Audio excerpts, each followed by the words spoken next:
Cricket বিশ্বে একটা কথা খুব প্রচলিত, মোহাম্মদ রিজওয়ান যখন ক্রিজে থাকেন তখন আম্পায়ারদের সাথে সাথে থিয়েটারে পরিচালকদেরও নাকি চোখ সজাগ রাখতে হয়। কেন?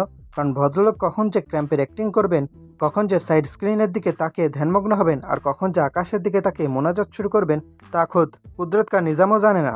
এবার ঘরে মাঠে পাকিস্তানের বিপক্ষে ম্যাচেও তার ব্যতিক্রম ঘটল না। রিজওয়ান ভাই যথারীতি প্রতি বলে ফেস করার আগে খেলা পজ করা শুরু করলেন। কখনো সাইড স্ক্রিনে মাছি উঠছে, কখনো বাতাসে পাতানো হচ্ছে। বাহানার আর শেষ নাই। ওনার এই অনন্তকালের নাটক দেখে উইকেটের পেছন থেকে আমাদের লিটন কুমার দাসের তখন ধৈর্যের বাঁধ ভেঙে গেছে। লিটন দাস আর সহ্য করতে না পেরে সরাসরি গিয়ে রিজওয়ানকে ধরলেন।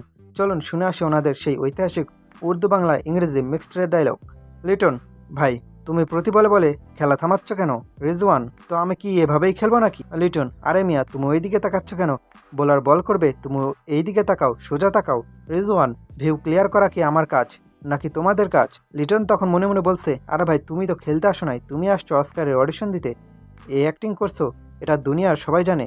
লিটন আর রিজওয়ান এই গরমে গরম তর্কের মাঝেই এন্ট্রি নিলেন আমাদের ক্যাপ্টেন নাজমুল হোসেন শান্ত। শান্ত এসে পরিস্থিতি ঠান্ডা করবেন কি, তিনি তো মনে মনে হেরাফেরি সিনেমার অক্ষয় কুমার সেজে বসে আছেন। রিজওয়ানের এই মেলোড্রামা দেখে শান্ত ডিরেক্ট অক্ষয় কুমার এসে বিখ্যাত ডায়লগ দিয়ে দিলেন, বিলকুল জিরো অ্যাক্টিং, আর ওনার এই ওভার অ্যাক্টিংয়ের জন্য ওনার পারিশ্রমিক থেকে 50 পয়সা কেটে নেওয়া হোক। ভাইরে ভাই, বাবর আজমের কভার ড্রাইভের চেয়েও শান্তর এই স্লেজিং টাইমিং ছিল 100-তে 100। বাঘে ডেরে এসে পাকিস্তানের ড্রামা কুইনকে যেভাবে আমাদের ছেলেরা উর্দু বাংলা মিলিয়ে স্লেজিংটা করলো, তা দেখে প্রতিটা বাঙালি ক্রিকেট প্রেমীরা বুকটা 10 ইঞ্চি চওড়া হয়ে গেছে। পাকিস্তানের সাথে ঘরের মাঠে এই দুষ্টু মিষ্টি স্লেজিং দেখে মনে এখন একটা তীব্র উচ্ছা উকি দিচ্ছে।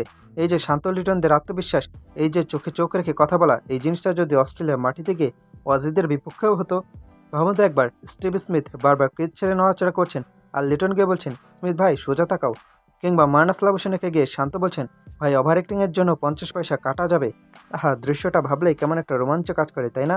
অবশ্য আমরা বাঙালিরা তো আবার রেজাল্ট ওরিয়েন্টেড জাতি। অস্ট্রেলিয়ার মাটিতে যদি আমরা এই স্লেজিং করার পর ম্যাচ হেরে ভূত হয়ে যাই, তবে এই বাঙালিরাই আবার ট্রল করে আমাদের প্লেয়ারদের ফেসবুকে দেওয়াল ভাসিয়ে দেবে, বলবে খেলার খবর নাই, গেছে স্লেজিং করতে।